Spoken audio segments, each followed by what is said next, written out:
here to help you with breeze.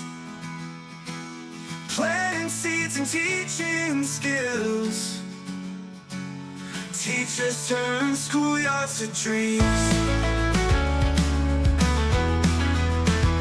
Who hates school gardens with ease?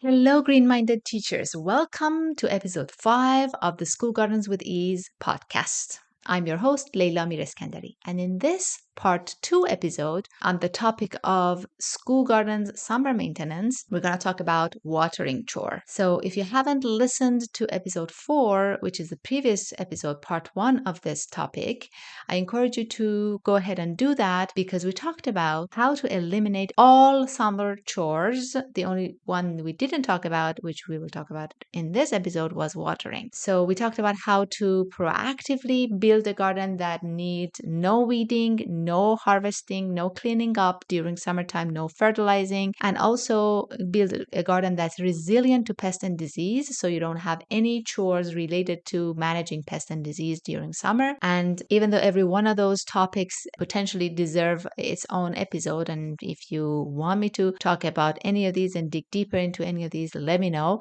But we have all of them, done and gathered in one episode, which I think it's very informative. Now, watering was the only one we didn't talk about because that's the only one that is really difficult to completely eliminate, but we can reduce it by 80%. So let's talk about that. We all know that annual vegetable gardens need water, but some of us might not know how crucial generous and consistent watering is for an annual vegetable garden. I quickly mentioned it when I talked about, growing strong plants in your garden that are resilient to, pests and disease in the previous episode, but that quick mention doesn't do justice. So let's talk about this. When plants get stressed under drought and then all of a sudden are overwatered and they stressed again and then overwatered a few times of that, and they are really weak and they won't grow very well. Newly sowed seeds are even more sensitive to this because you wake them up when you plant them and you water them, and then if you give them drought, they die right away. This happens a lot that a garden is built and the seeds are sown and teachers are so proud of what they've accomplished so far, they start focusing on other needs of their students and they leave the garden and they forget to water it every day. And then they wonder why nothing happened, nothing grew. And contrary to what you might think, in those cases, I don't blame the teachers for forgetting to water or for getting busy. Teachers are the busiest people on the planet, in my opinion. Your vegetable garden should not be another source of stress for you, another heavy burden on your shoulders, another thing to feel guilty about. The problem isn't that you get busy and you forget. The problem is the design of your garden. Same thing happens when teachers start seedlings indoors in, paper or clay pots. These types of pots placed under the sun, which is where you should be placing your seedlings, dry up so quickly that they require watering twice a day. And if you get a drier classroom environment, you sometimes need to water them 3 times a day. Who has time for all that? Who needs that type of, stress added to their day? The problem here also is not that you get busy and you don't want to do extra hard work. The problem is the design here too. So when it comes to watering during summer though, the issue is even bigger because some of us get really, really dry summers and no amount of volunteers would be enough to water the garden 2 or 3 times a day, 7 days a week. So let's get proactive and reduce the need for watering as much as possible. So number 1, if your garden is in containers or raised beds, choose the right container or raised bed. I'm an environmentalist. I hate plastic. Just like any other environmentalist, I love the romantic idea of cloth planters and coconut coir baskets and clay pots and paper pots, etc. Would have loved it if those worked, but they don't. Not for school gardens, they don't. I mean, they might work for my little kitchen garden in my windowsill, and that's only if I don't go for a vacation during summer. That's more than a week, but they are a disaster for school gardens. So for smaller size planter gardens, I'm sorry to say, go with plastic pots and containers because they keep moisture inside much, much better than any other type of planter. For bigger containers, famously called troughs, I would still opt in for plastic. Have you seen those metal troughs?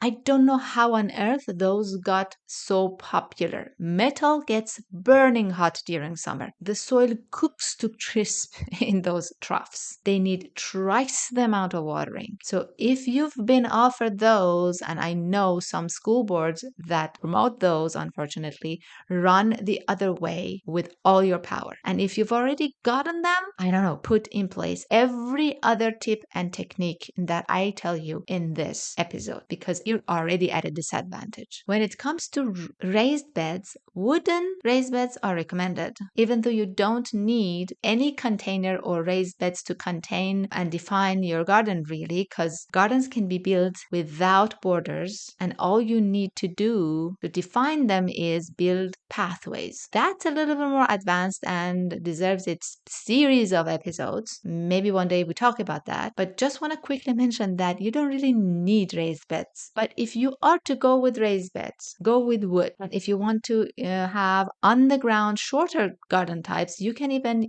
define your garden with big stones. Well, not little stones that your, students can pick up and throw at each other and play with. Bigger stones that they can't that are heavy and they can't just pick up. So that's number one. Choose the right container for your plants. Number two, have no bare exposed soil. The easiest way to significantly and quickly lose water and therefore have a huge watering issue is to leave soil surfaces exposed to sunlight and wind. Not only water doesn't stay in the soil, it evaporates very quickly. In very hot and dry days, when you water the garden, the water that's on the surface of the soil evaporates before it has the chance to actually seep into the soil and get your garden deeply watered. You want every square inch of your soil surface to be completely covered. There are three ways that you can cover your soil. One is by artificial covers like plastic. Number two is natural mulch. And number three is living mulch, also called ground cover plants. I'll start with my favorite method, which is living mulch. When it comes to spacing your plants, I really think plant spacing is overrated. If you have good quality rich soil to start with, which is what I always recommend you do, don't go after cheap soil. You can plant much denser than most do or recommend. I also think that plant spacing is misunderstood. If they say that tomato needs 1 square foot to grow well, that means you can't grow 3 tomato plants in 1 square foot and expect good results. But that doesn't mean that you can't sprinkle leaf lettuce and arugula and herbs around the base of your tomato plant. You certainly can, because not only those plants' root depth and nutritional needs are different than your tomatoes, they won't get into competition. They will add to soil and also garden biodiversity, and they will cover the soil surface. And of course, more food and much more beautiful gardens. So go ahead and give that a try. I promise you'll see a huge difference. The second way to cover the soil is by natural mulch. Examples of natural mulch are leaf mulch, wood chips, pebbles, and straw. Straw mulch is the only one that I recommend for an annual vegetable garden. Stones are not very good because they store heat during the day and then they release it at nighttime.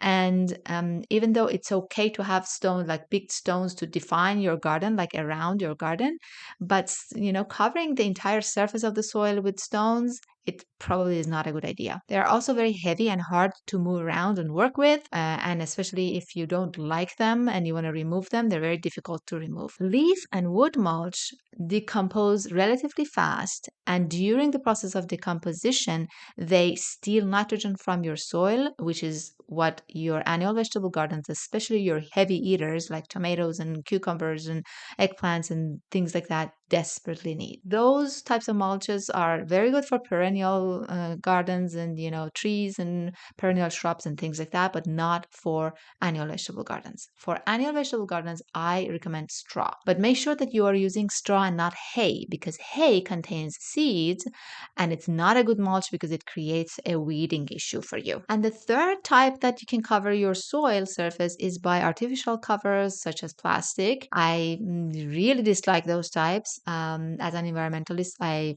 really don't recommend you do that because they tear and then you have to throw them out and replace them and stuff like that. And you're adding to the plastic problem of this world by doing that. But if you didn't find straw, or for whatever the reason you didn't do living mulch, which I really won't understand why you wouldn't do that, then it's better than leaving the soil bare and exposed, probably. But remember, you don't want to block rain from reaching your soil. So plastic covers work only for sub-irrigated or self-watering planters, which I'm going to talk about soon. So it's really not the best option for you anyway. So it's best to cover your garden with plants or with straw mulch. Number 3, store water in or under the soil. How do you store water under the soil? Have you ever heard of self-watering containers? Another name for them is sub-irrigated containers. That's how. The concept is obviously not new, but it's ingenious. I've linked my favorite brand of those types of containers. It's called Caja Planters, from my friends at The Growing Connection, below in the show notes.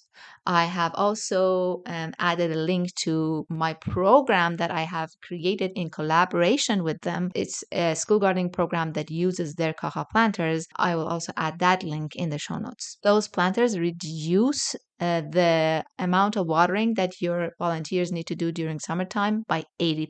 They work very well. Okay, watering from below is the best way to irrigate an annual vegetable garden. But don't worry if your garden is not in containers and you can't get those types of self-watering containers, because there are other ways to water a garden from below. For example, Oya pots or Ola pots are these clay pots that you bury inside the soil, and then their tip is out of the soil, and through their tip they pour water inside of them. I will link a few of them in my Amazon finds in the show notes for you, but you can also make DIY versions using just clay pots that you can find really cheaply in dollar stores. So just do a Google search and you'll find how to make Ola pots, the OLLA pots, from just clay pots from the dollar store. So these are pots that are clay and they're unglazed so that water actually seeps through them. So when the soil is dry, the water that's in the pot,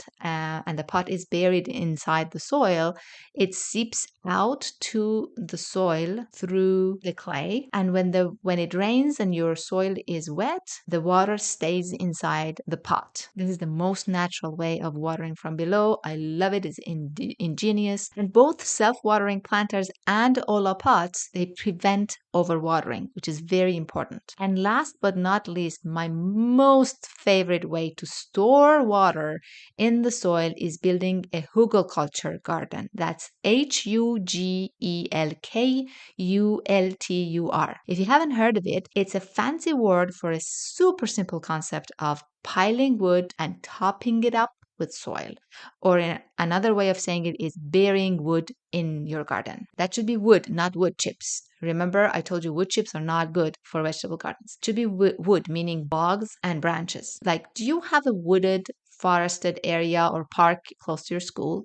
Take your students on a walk and gather together those fallen branches and then bury those branches inside your soil before you plant in it. Wood acts as the best natural sponge, holds on to all the water that you give it while you're in school in spring and all the spring rain, and then releases it back to the soil slowly and naturally during those dry, hot summer days. I've built a few Hugelkultur school gardens in my days, and they work like magic. Hugelkultur is not only water conserving, but it also is a long-term soil building for your soil, because those wood will very slowly decompose.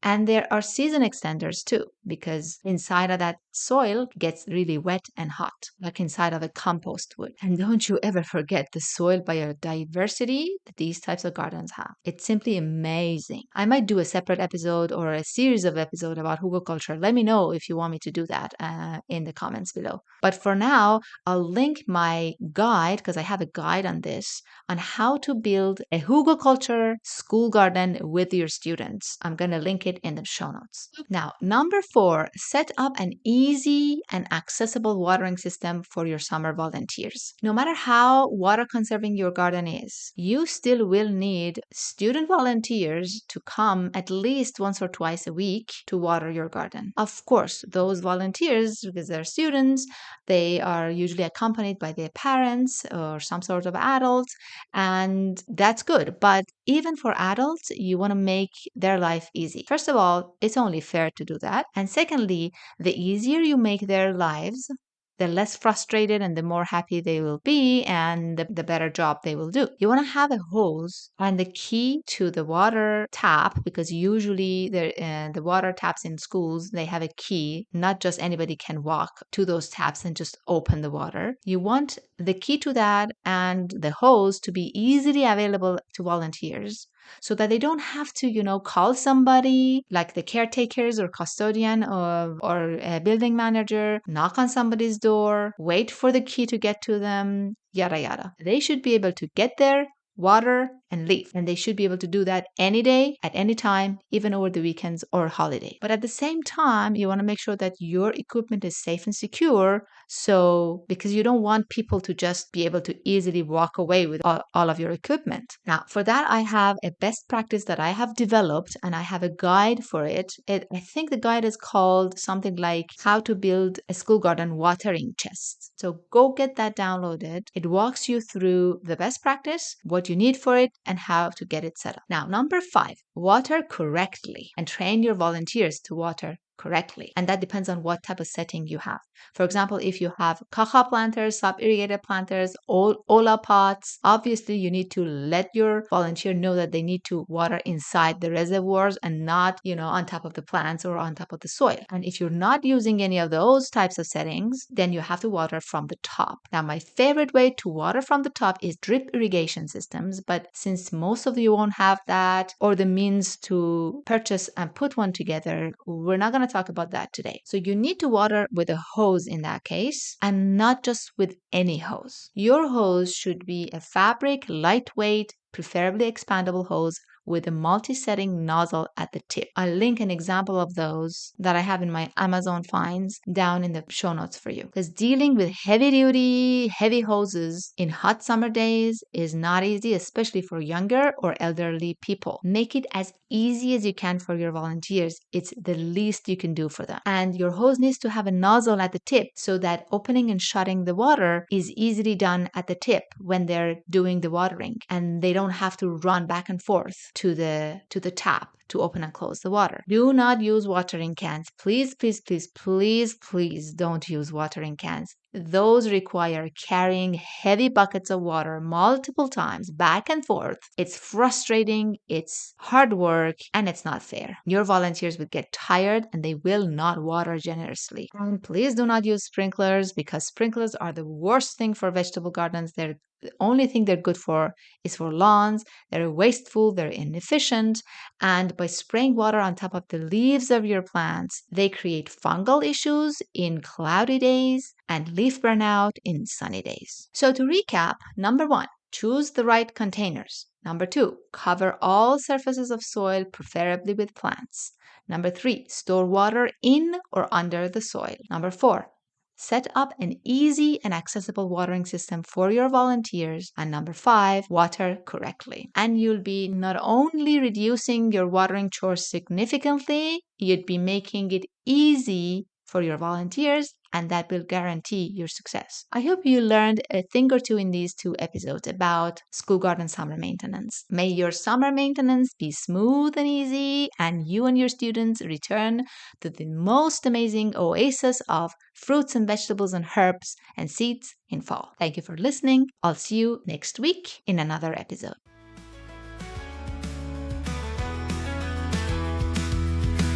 You've listened to the entire episode, and for that, I want to thank you from the bottom of my heart. I hope you enjoyed it, and if you did, please leave me a review on Apple Podcasts and Spotify. And please share this episode with other teachers who might be interested in this topic. See you next week for a new episode.